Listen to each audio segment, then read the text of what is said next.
Sabiendo que Andrés Manuel López Obrador muy probablemente iba a ganar las elecciones, decidí enviar una pregunta en el tercer debate presidencial, el primero en la historia de México que permitió la participación ciudadana. Tuve la suerte de que mi pregunta fue seleccionada y leída por el doctor Leonardo Curcio hacia el candidato que hoy es el presidente de México. Candidato López Obrador, usted también ha hablado de controlar el precio de las gasolinas. ¿Cómo vamos a hacer compatible el objetivo nacional de reducir emisiones si subvencionamos gasolinas? Se puede lograr.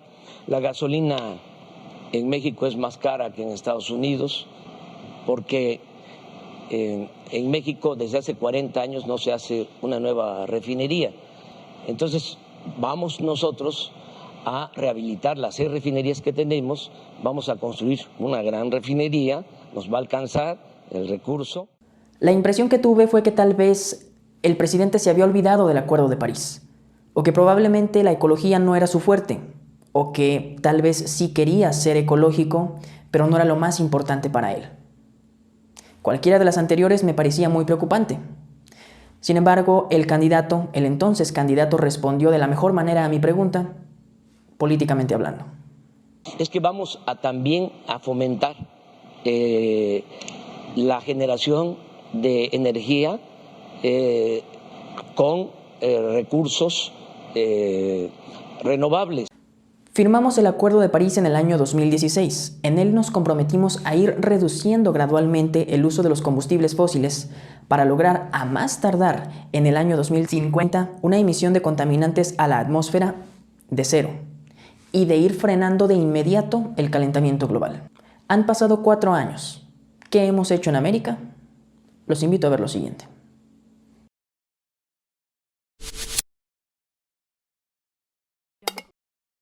Es una mentira. La Tierra siempre está cambiando de clima, ya ha pasado antes. Además, ¿cómo pueden hablar de calentamiento cuando estamos viviendo los inviernos más brutales? Son los argumentos de los detractores del cambio climático. Ya es un gran problema que la falta de información nos haga ignorar el daño que le estamos haciendo al planeta. Ahora bien, ese problema escala cuando los más desinformados son los hombres más poderosos de la Tierra.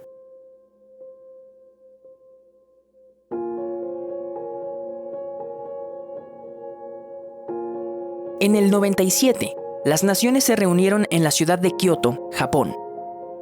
Preocupados por el incremento de la temperatura de la Tierra, acordaron implementar medidas para evitar los alarmantes pronósticos climatológicos que se venían para el siglo XXI. Pero las medidas no entrarían en vigor hasta que todos los países enviaran su ratificación.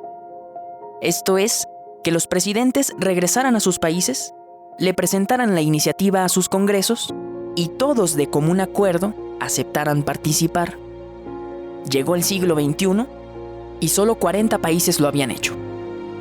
El mundo tuvo que esperar 7 años para tener la ratificación de 180 países y poner en marcha, por fin, el Protocolo de Kioto en el 2004. La meta era reducir el 5% de las emisiones de gases de efecto invernadero para el año 2012. Pero con solo 9 países cumpliendo sus compromisos, la meta jamás se logró. El 2012, el año en el que se suponía que estaríamos hablando de una recuperación climática, fue declarado el año más caluroso en la historia de la Tierra. Las emisiones, lejos de reducir, se incrementaron de 22 a 36 millones de toneladas anuales. Las Naciones Unidas intentaron rescatar el Protocolo de Kioto extendiendo una prórroga. Ahora había que reducir emisiones, pero para el año 2020. Los principales países activos en el acuerdo ya no respaldaron esta decisión. El Protocolo de Kioto fue un fracaso. La batalla contra el cambio climático se perdió, porque primero debíamos librar una batalla contra nosotros mismos. La voz insistente de la comunidad científica nos advertía una y otra vez que si seguíamos así, íbamos a llegar a un punto de no retorno y ya no podríamos hacer nada por evitar un desastre global inminente.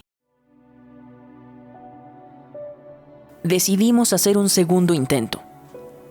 En diciembre del 2015, representantes de 195 países se reúnen en París durante 12 días para discutir y redactar un nuevo acuerdo que frene el cambio climático. esta vez es urgente. Las cosas han empeorado desde Kioto y los integrantes de la Asamblea de las Naciones Unidas saben que se reúnen para tratar un asunto de emergencia mundial. El punto de no retorno ya tiene fecha. El objetivo es muy ambicioso, pero no queda de otra. O dejamos de utilizar combustibles fósiles para el año 2050, o veremos a los ecosistemas del mundo colapsar. L'accord de Paris pour le climat est accepté.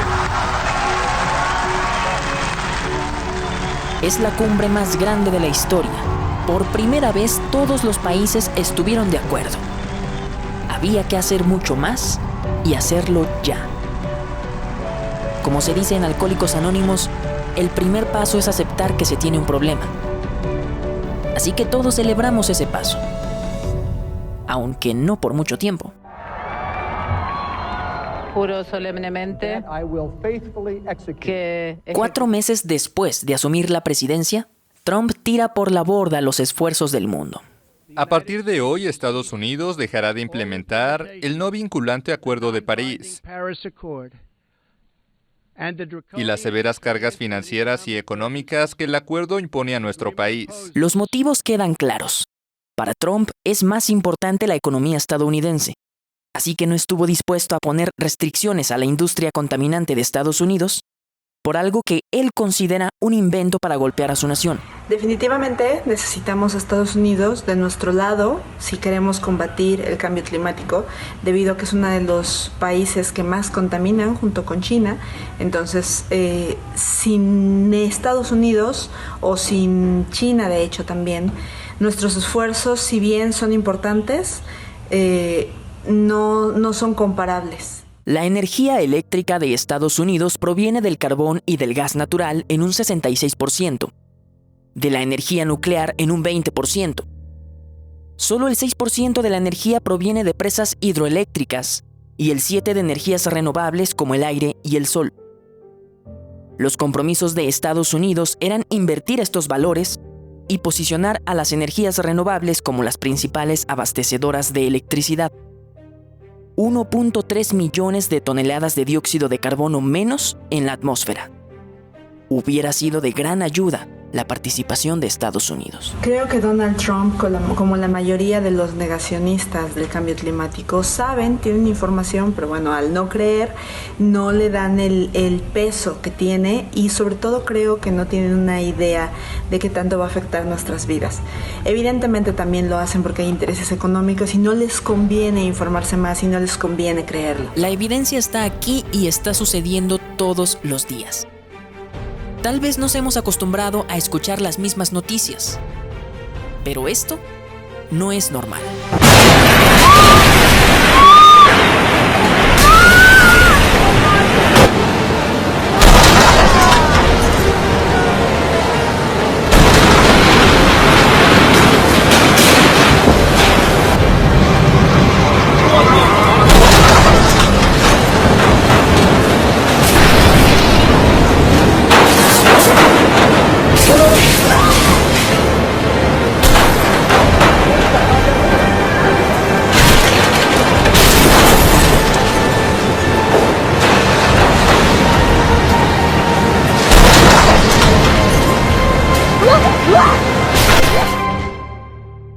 Es normal que se estén registrando ciclones poderosos en latitudes altas, es decir, afuera de los trópicos, como es el caso del tifón Heavy, que en el año 2018, categoría 5, destruyó las costas de Japón como no lo había hecho ninguna tormenta en más de 20 años. ¿Se están volviendo tropicales las zonas que no lo son?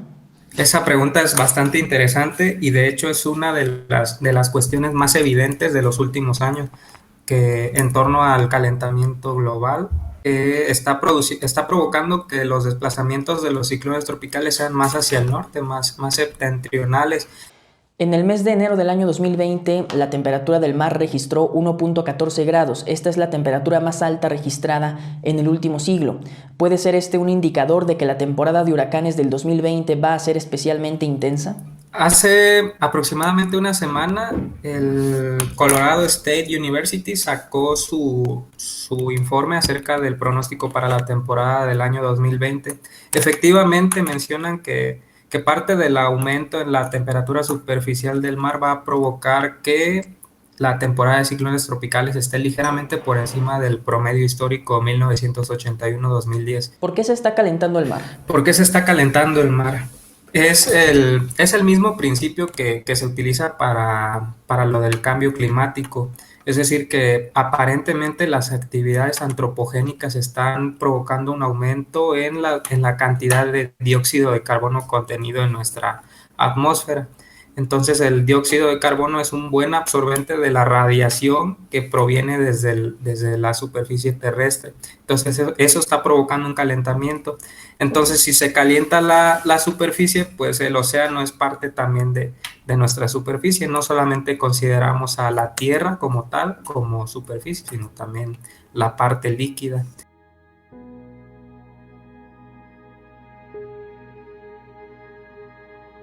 El mundo tiene sus ojos puestos en la Amazonía. En los últimos días se han compartido y viralizado miles de publicaciones sobre la crítica situación que atraviesa el que es considerado como el pulmón del planeta. Una de las noticias más impactantes del 2019 fue el incendio de la selva amazónica. Se consumieron más de 10.000 hectáreas de bosque tropical. El mundo, que veía horrorizado las imágenes desde afuera, se preguntaba la razón. Un reportaje del New York Times señaló a los incendios provocados por la industria que había obtenido el permiso del gobierno del recién nombrado presidente Jair Bolsonaro, que había implementado políticas que permitían la sobreexplotación de la selva amazónica para fines comerciales. Las industrias habían incendiado algunas hectáreas para su uso comercial. Pero en los tiempos de la sequía más intensa que había sufrido Sudamérica en 100 años, fue fácil que los incendios provocados se salieran de control. El mundo, con un gran enojo, le pidió cuentas al mandatario de Brasil. Y respondió: es una falacia decir que la Amazonía es un patrimonio de la humanidad. Es un concepto erróneo, como confirman los científicos, decir que nuestros bosques son los pulmones del mundo.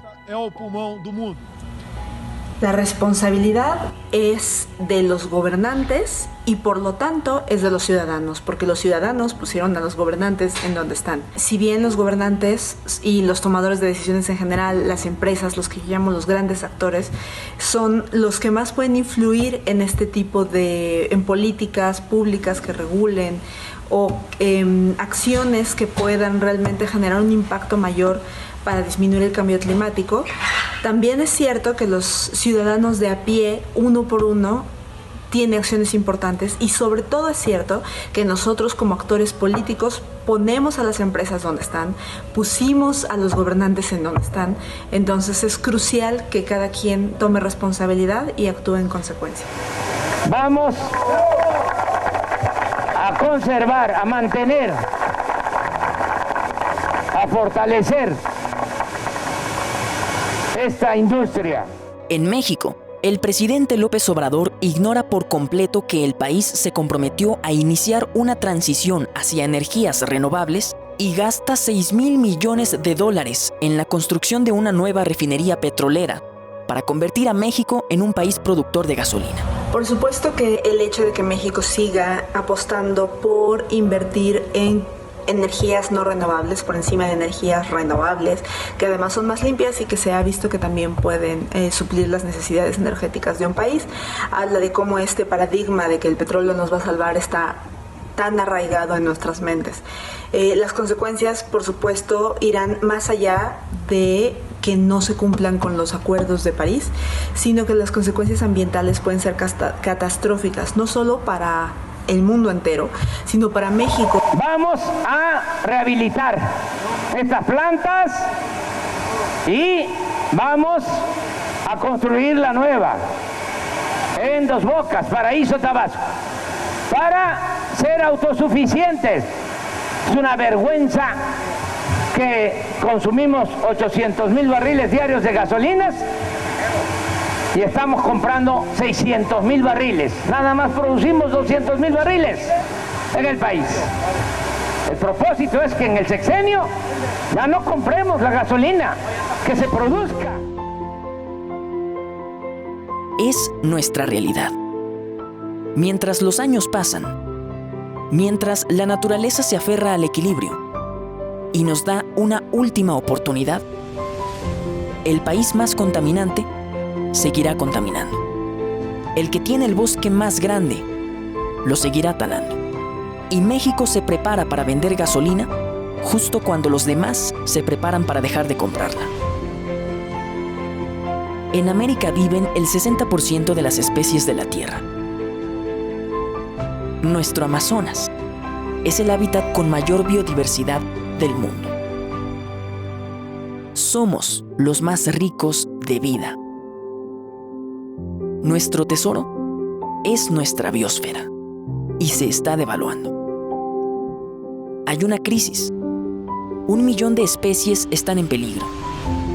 Y aunque las Naciones Unidas y las organizaciones no gubernamentales hacen un gran trabajo luchando por su cuidado, al final la responsabilidad recae sobre el país en donde viven. ¿Qué está haciendo tu país